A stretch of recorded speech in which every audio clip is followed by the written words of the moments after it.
একজন রেপিস্ট।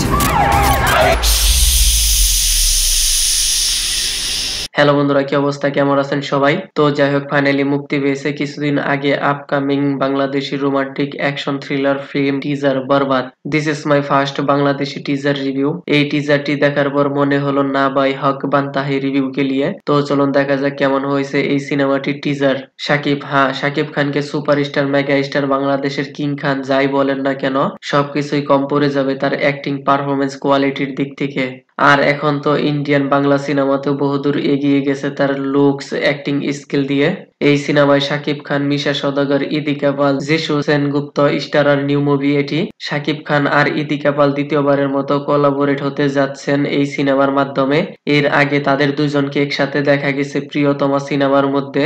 আর ওই সিনেমাটি এখন পর্যন্ত highest second grossing Bangladeshi film ever made. এই সিনেমাটি ইতিপূর্বের সব রেকর্ড ব্রেক করে নতুন হিস্টোরি ক্রিয়েট করবে এই বাঙালি সুপারস্টার।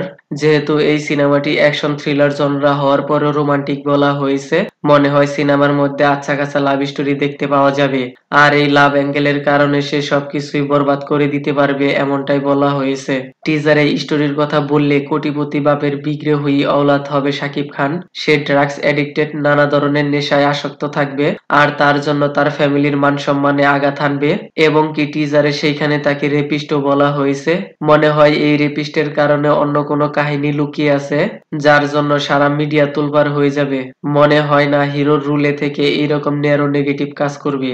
লেকিন ভাই, এইখানে নেগেটিভ শেড রুলে দেখতে পাওয়া যাবে যিশু সেনগুপ্তকে। আর শাকিব খানের একমাত্র লাভ ইন্টারেস্ট হবে ইদিকা পাল। টিজারে শাকিব খানকে যেভাবে প্রেজেন্টেশন করেছে, bloody brutal badness goosebump feel হচ্ছে।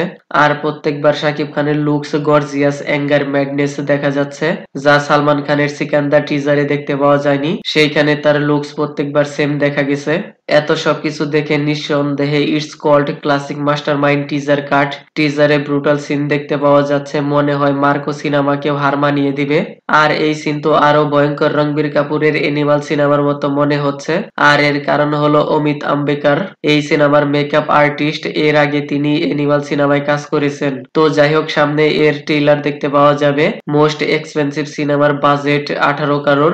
আর এই সিনেমাটি মুক্তি পাবে 1 এপ্রিল ঈদের মধ্যে। ভিডিওটি কেমন লেগেছে আপনার? ধন্যবাদ, দেখা হবে পরের ভিডিওতে।